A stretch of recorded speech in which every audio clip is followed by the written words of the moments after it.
欢迎电视机前的观众朋友走进天津卫视的大型情感节目《爱情保卫战》，来看看今天请到的几位情感导师是谁。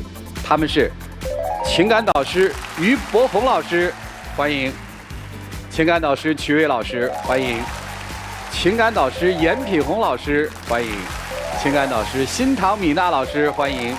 接下来的时间，让我们一起来分享一下4位老师的人生智慧，看看他们如何帮助我们的嘉宾朋友走出情感困惑。请看大屏幕。我因为原生家庭的问题，从小就是一个被忽视和牺牲的孩子，很没有安全感。我认识他的时候，正好是他比较郁闷的时候。我一直知道他从小不容易。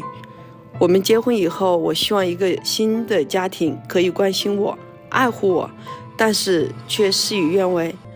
他是一个敏感的人，跟我母亲确实发生了几次摩擦，我也不知道怎么去劝他。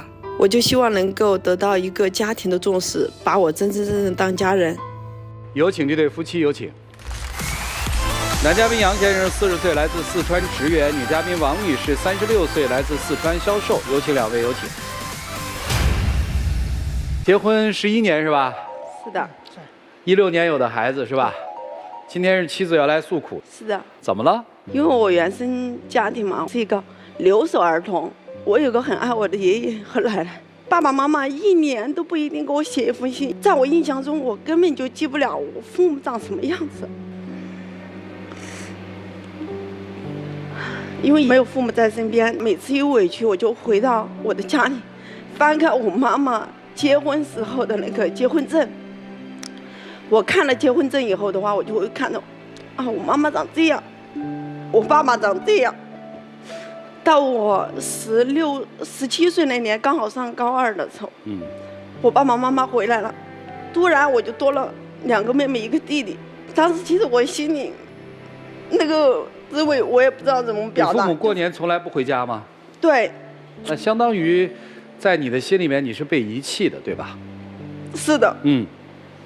然后突然之间多了弟弟妹妹之后，怎么了？其实最开始我还是有点嫉妒。我看到我爸爸妈妈的第一眼哈，我不知道爸爸妈妈怎么叫出口。到后面，我慢慢的接受他了，没有半年的时间，他突然跟我说：“你放弃学业。”他说：“像你这种，就算考也不一定考个什么好大学，那干脆去挣钱。”最开始我是排斥的，我觉得我才17岁，然后我妈妈天天讲，最后大年初10的时候我妥协了。第2天我妈就说票已经给我买好了。当时我心里想，你这么着急让我出去，憋在心里话我也没说出来。我最后跟我爷爷讲了一下，我爷爷说：“孩子，曾经我承诺你，只要你能读大学我也供你，但是你爸爸妈妈回来了，我不能做主了。”然后我初10的那天早上，我爷爷就送我去坐车。那天早上我记得很清楚，很早，天都还没亮，下了好大好大的雨，我爷爷撑着伞。那时候我哭了。最后我爷爷带着我出去，第1天还没买到票。对不起啊，我打断一下啊，我认为这件事儿他讲了很多遍了，可能跟很多人都在讲这段经历，但是如果我仔细听的话，我发现在这段经历当中有被你自己放大的情绪。事实是这个事实，比如说在你刚才的讲述里面是有矛盾的。我的母亲给我买好了车票，我的爷爷送我去火车站，我却没有拿到车票。你能想得到吗？如果一个人长期的活在过去里面，不仅对自己不负责任，也是对现在家庭当中重要的成员不负责任。所以你不需要给我讲这么多的细节，你只要告诉我，爷爷送你去打工，去没去？去了。打工之后就是很苦难。对。那是谁改变了你生活的苦难呢？我老公。你碰到了他。对。那个时候你多大？那个时候我22。在什么情况下碰到的你先生？那时候我妈妈在逼婚，不停地在给我相亲，但相亲她不会看对象长怎么样，她会看家庭。然后我看到我老公的时候，他也算是介绍的。然后他第一次见到我的时候，我想未来的另一半，我肯定也要看一下他是否大方，对我怎么样。当时最让我感动的是什么？外婆生病了嘛，然后我就给我老公提出了一个要求，就是让他借5000块钱给我。我去我爸那的路上，我老公停下车下来，他跟我说，他说来，我给你钱。我觉得这个细节做得很好。我心里就当时就觉得好暖。然后到外婆家那几天连续都是她来接我送我，就是她每次接我送我的时候都不会到我外婆的家门口，会前面一段把我放下，让我自己走过去，保证了我个人的内心。所以你爱上他了。是的。所以你嫁给他了。对。嫁给他以后，按照你的这个讲述逻辑，我猜啊，孤苦伶仃、无依无靠的一个女人，终于找到了一个能停留的港湾。是。那就说嫁给他之后吧。嫁给他之后的话，因为我们一直在成都，我们起初的时候家庭的一些氛围，我觉得还可以。但是我当时怀孕的时候1个月就大出血，医生看了以后说我这个宝宝保不住了。但是那时候我的那个心情，我这辈子都不想再回忆当天。那咱就不回忆。当时你在吗？不在。你去干嘛了？在上班。哎，为什么没打个电话给他呢？我第一时间给他打了。他没有第一时间到，但是下午的时候来了。我做手术的前一刻，医生告诉我，因为当天上午我吃了排骨，比别人就是生命危险要多一点，就是怕那个吐。当时我打麻药那一刻，我都怕我醒不过来。后来这孩子没保住。对。手术还是安全的，对吧？然后他下午也回来照顾你了。是的。那有什么不满意吗？有啊。没有第一时间赶到。对。这就是变化。种下了一个种子啊，从爱到恨的开始，是吧？是。来，我们再往后听，还有什么事儿？然后第二个是我们买房子的时候。买房子怎么了？其实我嫁给他的那一刻的话，我就真的很想融入他家庭，把他的父母想当成我自己亲生父母这样对待。女人有房子才会有安全感嘛，没有这个东西的话，我觉得在他们家里面我也融入不进去。但是我跟他提这个事儿，提了好多年，争吵过。他最开始他是不愿意在成都买房的。19年的时候才实现。房子不是最后也买了吗？最后是买了，但是我如果不逼他一把的话，他是不会买的。他肩上不想扛那些东西，就比如后期的贷款，因为我们买房不可能是全款。我老公是最怕有压力的人。前期我不给他压力，是因为我还是比较爱他的，我不想因为这种事情闹得我们2个分。但是后面慢慢的，我就那种心情就越来越积累的多了。我觉得我还是要渴望一个家，但是他就不想。他说如果有一个房子了，我的贷款压力就大了，开销他根本没法承担。我说不是还有我吗？但是承担，我也想买，是我们当时没有存到多少钱嘛，就要首付的话有可能都要借一点钱。但是你当时的那个没有给我站在一致线，你就觉得那个压力很大呀。你看你连一个家都不愿意给我。不是，就是有房子才是家，是吧？你们俩在一起不就是个家吗？哎，房也买了嘛，老公也有了，娃也有了，怎么还没家呢？但是我觉得我还是融入不了家里，因为你指的融不到家里是指哪一部分融不到？就是他的父母对我不认可。所谓他的父母对你不认可，指的是什么？我这样讲吗？我们结婚11年了，就最近这1、2年，他妈不是有高血压吗？去年查出了糖尿病。他们一起去医院的时候也没有通知我，就自己带着他妈去了。然后平时他妈吃饮食，我在说的时候，他妈也觉得我很烦。所以你们今天来干嘛呢？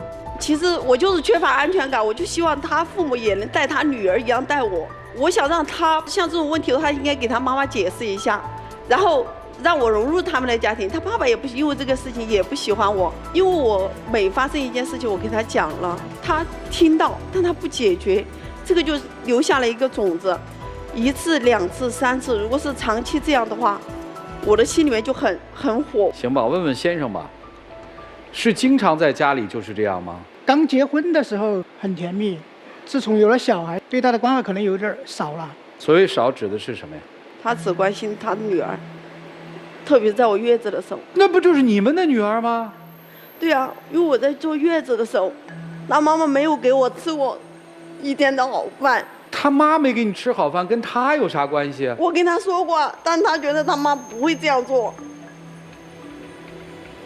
在日常生活当中，你的妻子是不是经常这样抱怨？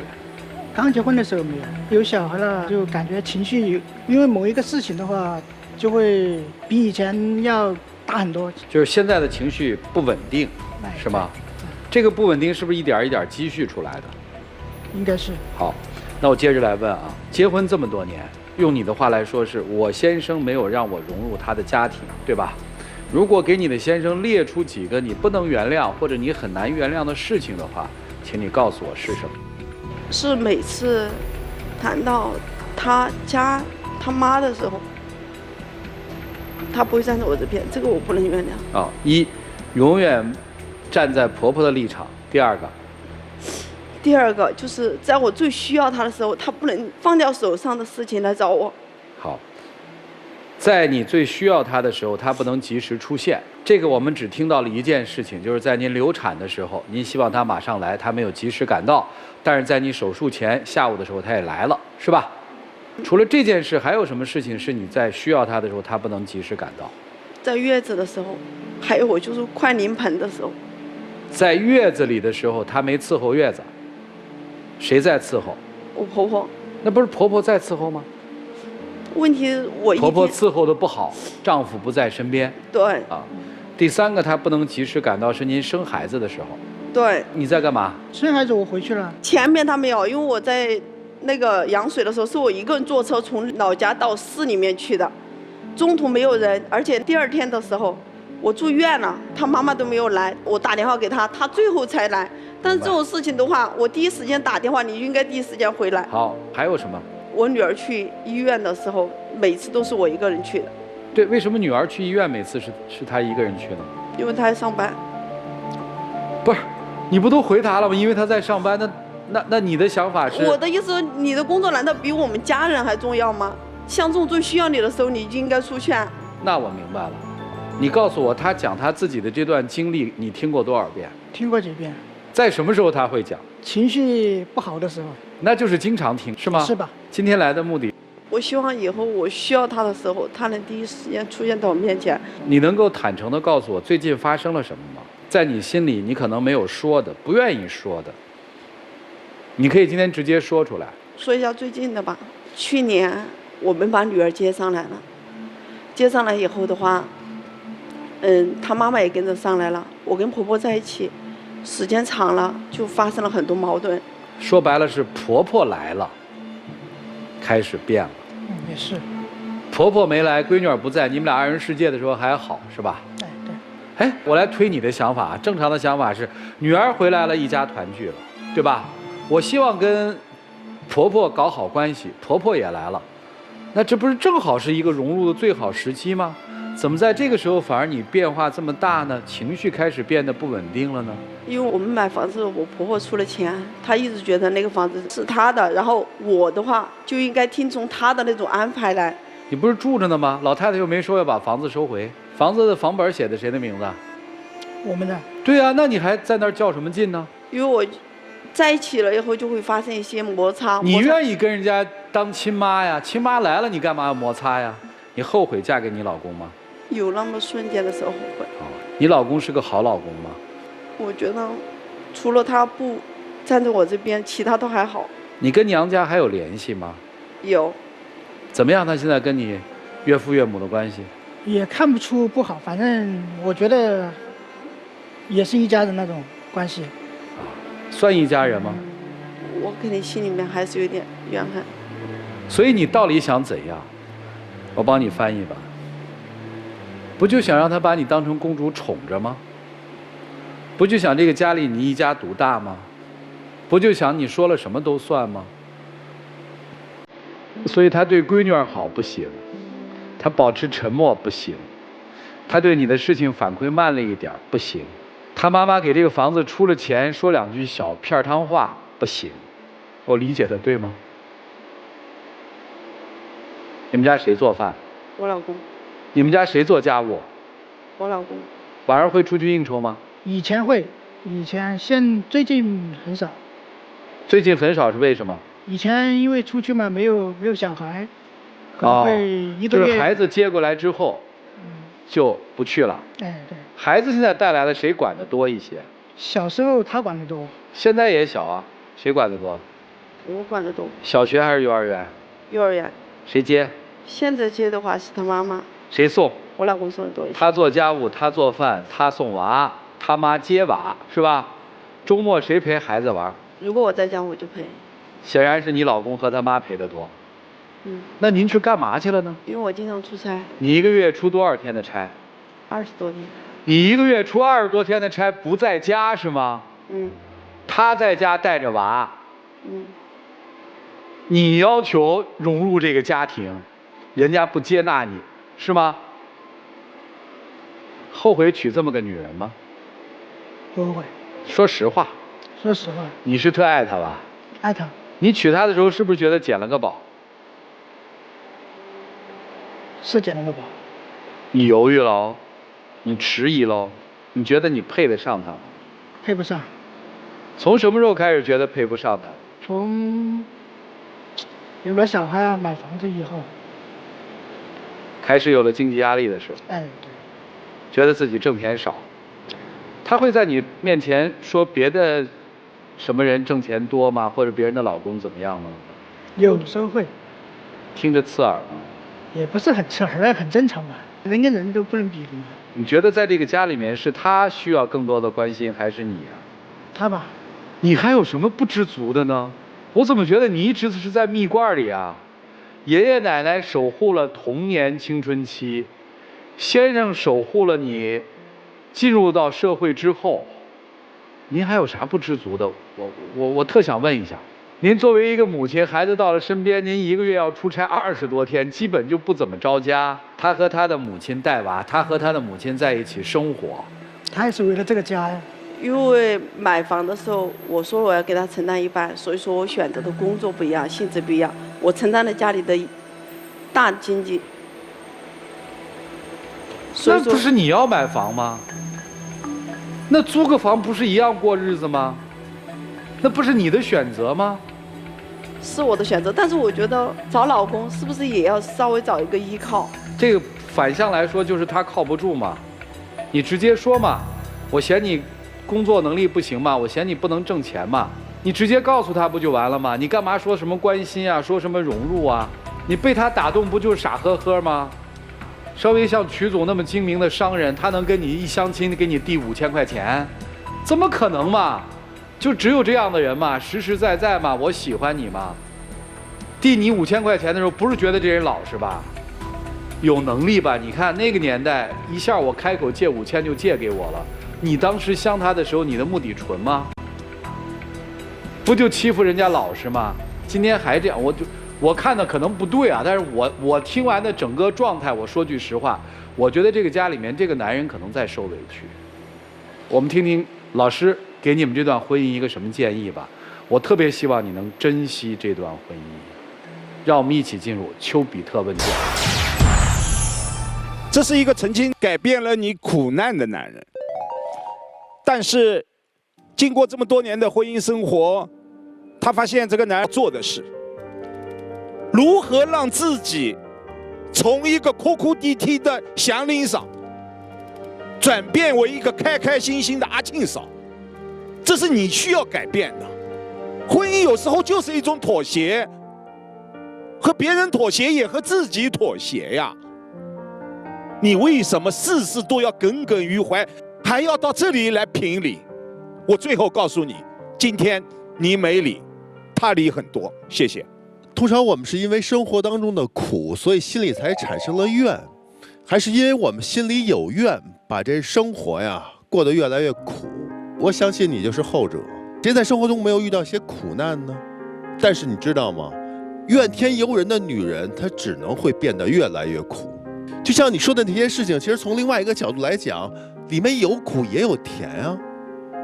那小的时候，你父母欠缺了对你的爱，但是你有爷爷奶奶呀。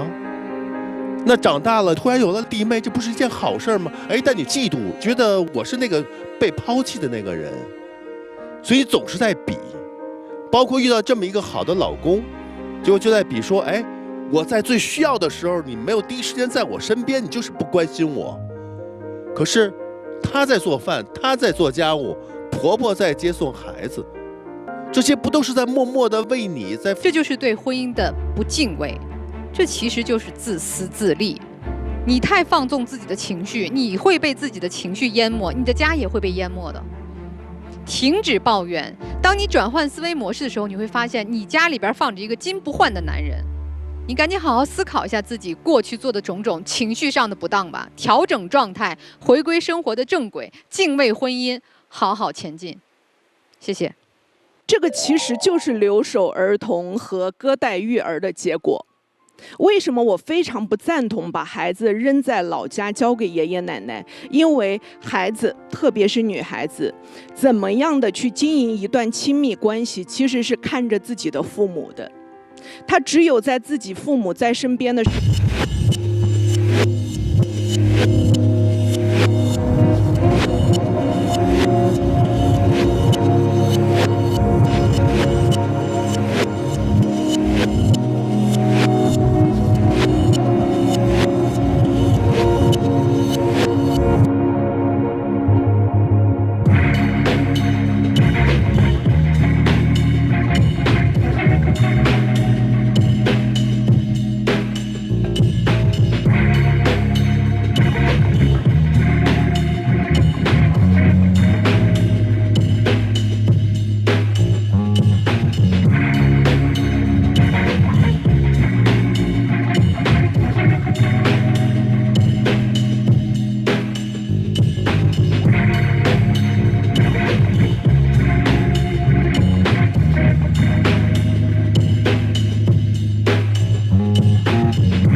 学长，哎呦，你是真能憋呀！米娜老师说的那个你记住了，他给你开了一剂药，以后再这样别啰嗦，老婆咱们看病去吧。你要再这样下去，就真的是病了。让我们一起进入真情60秒。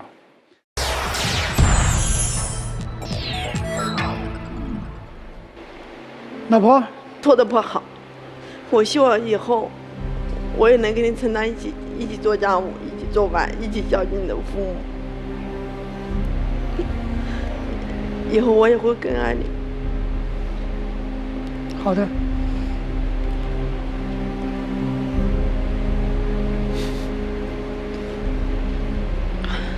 别太难过了。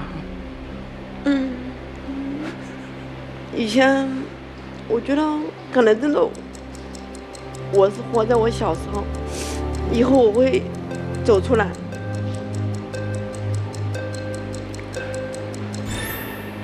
谢谢两位，请回吧，加油啊！来，请回。电视机前的观众朋友，我们节目组的唯一官方报名热线是0223606301，有情感困惑的观众可以来电报名，不收取任何的费用，小心被骗。来，于老师预测一下，双出是肯定的，双出肯定双出啊！双出。来，我们来看看他们自己怎么选择，请开门。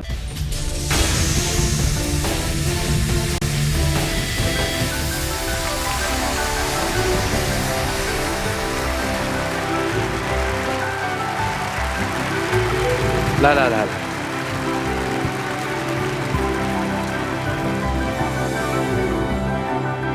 来吧，我们一起见证水这对夫妻的浪漫时刻。各位，请见证。辛苦了，辛苦了。下次别想那么多不开心的。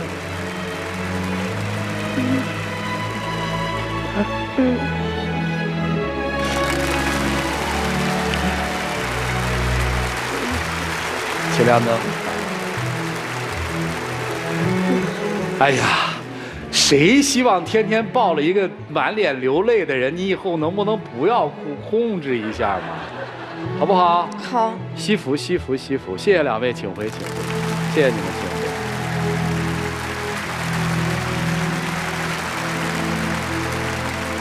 加油哈，加油！出来的那一瞬间，我特别观察了。小40岁的女人，脸上整个的表情是一个孩童的撒娇的表情，其实从某种状态上来说，米娜老师那个建议是对的，啊，如果实在还是那个，建议找更专业的人士去做一个调整吧。我们来了解一下下一对嘉宾的基本情况。我们家庭在10多年前发生了一个变故，让我们的生活都发生了很多改变。我母亲出了车祸，做完开颅手术以后，确实现在有一些后遗症。现在我们都住在一起，很多时候婆婆会无缘无故的给我发脾气，但是呢，因为她是病人，我呢也只好忍着。这件事确实没有办法，我母亲在我面前都很正常，但是发脾气的时候都是我媳妇儿受了委屈。我就希望她多给我一些正能量，多关心爱护我一些，要么我会被负能量压垮的。我这个人确实就是不懂浪漫，我内心是很感激她的，就是嘴上说不出来。有请这对夫妻，有请。男嘉宾郭先生43岁，来自四川酒店主管；女嘉宾刘女士42岁，来自四川销售主管。有请两位，有请。结婚了20年，老大19岁，老二才7岁。是。今天是您要来，对吧？对。今天要来的目的是要干嘛呢？我和我老公结婚20年，一直以来呢，其实我们感情挺好的啊。但是呢，因为10年前，我们家里呢发生了一次重大的变故，就导致了我们磨合呀，或者是一些不开心呀，都因此而起。所以说呢，我想走到这儿，让我们之间把这些事情聊出来、说出来，解决我们之间的一些不痛快吧。是你们之间不痛快，还是你不痛快？我不痛快。你想要什么？我想要我老公更理解我、关心我、懂我想要什么。关键是懂，是吧？对。行，那咱就从10年前的变故开始说起吧。10年前发生了什么？10年前呢，我婆婆出了一次很严重的车祸，做了2次开颅，然后丢到洗衣机里边。如果是我拿去放着的，我晚上下班回家，那衣服依然会在洗衣机里边。但是如果说这个衣服是我老公拿过去的，我们晚上回家那一定是晾着的。所以心里不舒服是吧？委屈是吧？对，很委屈，因为这种事情也会发生很多。比如说像有时候我在家里边休息的时候，我不知道是婆媳这种天生的敌对，还是怎么回事，反正就是无缘无故的，就是要针对我。哎，这里面就挺有意思了。其实这么一算就挺难的，怎么还想要老二呢？经历过这个事情之后，才要的老二。当初他在医院里面的时候，我一个人，家里、医院、交警队那一边，还有车主、工作，所有的事情都是需要我来做。真的感到很力不从心，所以说考虑要的老二。我们俩老了，一个孩子掰不动我们俩，对，要有2个孩子就可以分担一下。对，要老二这个事情哈，我是一直排斥的，因为我生我们老大的时候还是，也知道女人生孩子相当于去鬼门关闯了一次。其实我是不想带老二的，然后经历了我婆婆出车祸到住院，重症监护室都躺了昏迷了20多天，一次一次的，我看着我老公签了个病危通知书，其实我心里也挺难过的。后面就是婆婆出院了过后，她说我们还是多要个孩子，总还是有个帮衬，然后我就同意生了老二。其实为人父母的人都知道，有一个孩子之后，这家里面就不一样，又热闹又累，更何况家里还有那么一个老人，所以你生完之后，那个孩子谁帮你带？坐月子的时候，我老公休了半个月的产假，然后一直在医院陪着我，照顾我。出院之后，因为我们老大嘛，当初有12岁了，很多时候就是我老公打电话呀，跟他遥控指挥该怎么来照顾我。因为婆婆现在是没办法再去照顾人，公公就是属于家务活几乎不会，所以我坐月子的时候，我老公照顾我半个月，相当于我儿子照顾了我半个月。月子出来之后，当时休了有100多天的产假，然后我上班的时候呢，就公公帮着我照顾孩子，然后我老公呢，他呢是属于完全的这种四川男人的形象哈，就是回到家第一时间要么抱孩子，要么系围裙。不挺好吗？虽然难嘛，虽然苦嘛，但是还是幸福啊。咋了呢？我就是想哈，比如说像针对婆婆的这个事情哈，比如说我和我婆婆发生了不愉快，我就在她面前念叨。第一呢，她不相信，然后第二呢，就会很敷衍的告诉我，你要跟脑袋受过伤的人计较，你计较得完吗？我有时候我就是一边吧在婆婆这边针对性的受气，一边吧老公也不理解你，我有时候也会偷偷的抹眼泪。到后来呢，我都不愿意再去跟他讲，我就觉得这男人不理解我。所以我其实最好奇的是今天来干嘛嘛？按您这描述，这家没问题啊。我就是想让他，比如说像婆婆针对我的时候，最起码你得给我安慰啊，你得让我心里痛快呀。负能量积累太多，我也会受不了啊。你听懂了吗？听懂了。那你给翻译翻译嘛。我呢，没什么花言巧语，说话比较直。他毕竟做销售的，想的考虑的比我多，尤其是在说话方面，有时呢，确实我有时候怼他，所以说两个人就会发生矛盾。毕竟一个女人不容易，在娘家你是嫁出去的，在婆家有人把你当外人。你不是挺会说话的吗？您看你这话说的。但是像一些什么花言巧语呀，比如说过节了搞个小浪漫啊、小惊喜啊这些，我有时候想不起来。说到这个就更来气了，比如说像我们的什么结婚纪念日啊、情人节呀、他的生日啊，每个节日我都是提前很多天去跟他准备礼物，他都是属于心安理得，完全没有回馈。确实，我也不知道应该用哪一种心情来表述这个事情。我觉得你不能为了礼物而礼物吧，你不能你送我礼物，想着我一定会送你礼物，我就是这个心态。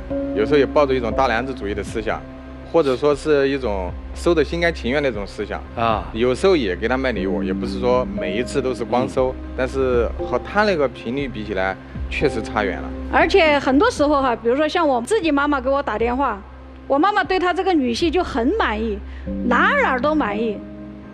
然后我家里面这些事情，我也从来不会跟我妈妈说。然后我妈妈就每次都跟我说啊，你们要好好的，你们要相亲相爱，你们要干嘛干嘛。每次都是这样教育我，要对我婆婆好，对我公公好，对我老公好。她妈妈呢，就是说我，你最讨厌，全家人你最讨厌，看到你都来气，看到你都讨厌。因为我母亲她不是受了伤之后生了2个娃，当然也是给她自己生的，这算不算贡献？算。这个贡献是你大还是她大？她大。你的母亲所有负性情绪的出气筒在这个地方，不在你那儿。对。在这个层面，她的贡献大还是你的贡献大？她的贡献，我母亲一般不对我发火。对呀，你因为你不照顾啊，或者你照顾的少啊。对。或者你管理的少啊，对吧？没错吧？嗯，对，确实。娃的贡献他大，对吧？对你母亲情绪的调节他大，对吧？含在嘴里。接下来，请老师们给你们分析分析吧。来，让我们一起进入丘比特。妻子最大的悲哀，就是为这个家庭付出了全部，却得不到自己丈夫的安慰和理解。2次开颅手术的婆婆，在一个屋檐下生活10年，心中的难，心中的苦，她清楚，你应该清楚。对这样的妻子，起码的感谢和感恩是有的吧？她的要求并不高，我们能够感受到，在妻子受到委屈的时候，你给她的不只是安慰，甚至是指责、埋怨，总认为自己的妈妈是个病人。你不要和他一般见识，一切都是可以原谅的。但他是人呐，您能够感受他当时的那种委屈吗？他现在这样的一种状况，他真的需要有一个出气口。如果他的出气阀出了问题，我断言，你们婚姻的安全阀随之而来也会出问题。您三思。谢谢博宏兄，来曲总。从10年前，就当婆婆搬到这个家之后，所有的日子变得不太正常了。你试想一下，如果不接婆婆来，你是不是更多的要去照顾你的妈妈，对吧？但把你的母亲接来之后，哎，你做的不是更多，你甚至做的少了，做的更多的是谁呀？是妻子。所以你其实无形当中把这个包袱甩给了她。第二一个呢，婆婆是她认为这件事情就对的，以至于更过分，这就像孩子一样。这些事儿呢，老婆她有时候不方便说，但你应该站出来哦。可此时你又什么都不做。我认为母亲受伤这件事情打垮了你，你不敢去面对了。好好想想这些问题吧。感恩这10年你老婆对你母亲以及对这个家的爱，你要做更多。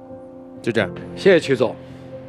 严老师，家庭生活总会经历一些风波，有些人在经历风波和辛劳，包括苦难之后，他会变得更坚强、更有力量。有些人在经历这些之后，就会变得越来越麻木，直到心里结成茧。先生，你就是这样。你看你的太太今天，即便在讲述这10多年她经历的种种的不易，她的心中是有力量的，她对生活是感恩的。她说老公进门不是陪孩子就是带围裙，她感恩你对生活的付出。她是感恩她的公公的，哎，公公帮我带孩子。她感恩大儿子，哎，他居然照顾了我月子。她甚至感恩婆婆给了你生命，所以她才如此去照顾这个婆婆。试问天下之大，有多少女人能做到这一点？所以你不能因为她的好，就让自己越来越麻木，不去面对生活。你得给这个家支撑，管婆婆也是她，管小孩也是她，你就做个饭，是看起来也付出了，但你的付出的力量太差了。你现在要做的就是给你们家里从老到小所有人要提供情绪价值。太太喜欢礼物，喜欢柔情蜜意，你就要学呀。老妈需要呵护，像孩子一样对待，你就要哄啊。孩子成长需要父亲的细心的关怀，你就要用心啊。你不能只使力不使心，拜托多用心好不好？珍惜这么好的太太，好吗？加油吧啊！谢谢，谢谢严老师。真的现在还爱老婆的，也爱这个家，还爱妈妈的。对。我刚刚一直在想，是什么让一个可能爱家、爱老婆和积极迎接第2个小生命的丈夫，突然变得冷漠且回避。当妈妈需要做2次开颅手术，当看到手术之后，自己的母亲不能够再像原来一样麻利地操持整个家，在那个时候，你是什么感受？我听到那个妈妈出车祸那个消息之后，回到家感觉自己不知道该干什么，因为以前小的时候，我觉得母亲是天，所以说她出了这个事情之后，从精神上有一部分垮了。我大概其实能够理解这种感觉，想换回她，但是又知道那也不可能，所以逃避。一般来讲，我们都经历过家人的生老病死，很多人扛得住，也有一小部分的人扛不住。扛不住的那些人是什么原因？第一个是打击太大，来得太突如其来；第二个是身边有人在帮他们扛。她刚刚说，她在把自己生活里头可能婆婆给她的那些委屈，希望用爱来唤醒您，让您给她一些爱的表达，让她知道自己做的这一切是有意义的。这个女人要的其实就是这么一点，但是你现在不敢给。您是做酒店行业，所以对于您来讲，礼尚往来才是最正常的事情，而不是收到礼物不还才是正常的事情，对吧？讲究礼节礼貌，和别人投以木瓜我报以琼瑶，这个不都是你们自己会坚持让自己一直保持的一个状态吗？对自己的妻子不去给，如果不是不爱的话，那就是刻意的回避。你刻意回避你的想哭、惶恐、害怕、扛不住，怕爱了以后结果出现跟母亲一样的情况。但这一些害怕，你打算怕到什么时候呢？也许意外永远不会来，但是衰老会了。大学大一了。大一了嘛，大一之后做妈妈的，这种妈妈肯定就开始想了嘛。毕业去哪儿，什么工作，谈不谈女朋友，房子的问题，一切压力又来了。然后发现老公躲呀，你让他扛多久？这个就是我为什么问你，我说这个家贡献谁大？你来了一句说一样大，差不多的时候，其实我心里特别失望。你得主动承担一些事儿，所以他要的不是说就是个礼物的回馈，就是你知冷知暖的说几句，这是他的表达。但是我们把它翻译过来之后，就是作为丈夫和儿子，你双缺位了，你得补位回来。一起进入真情60秒。老婆，他现在也快崩溃了，不是只有车祸才会让一个人失去很多东西的。加油！谢谢两位，请回。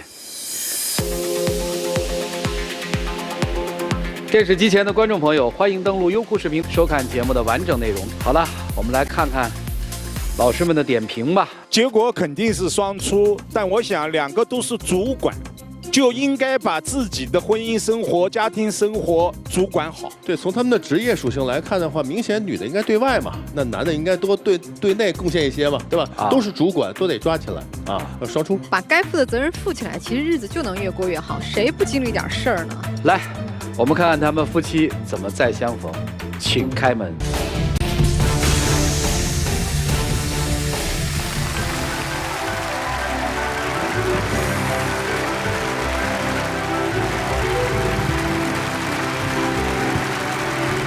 知福吧，来，我们见证属于他们的浪漫时刻，各位请见证。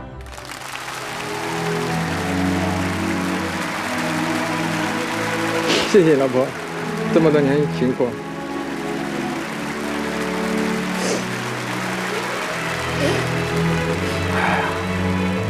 请亮灯吧，请回。我相信，只要先生变得坚强一些，这个家会特别幸福。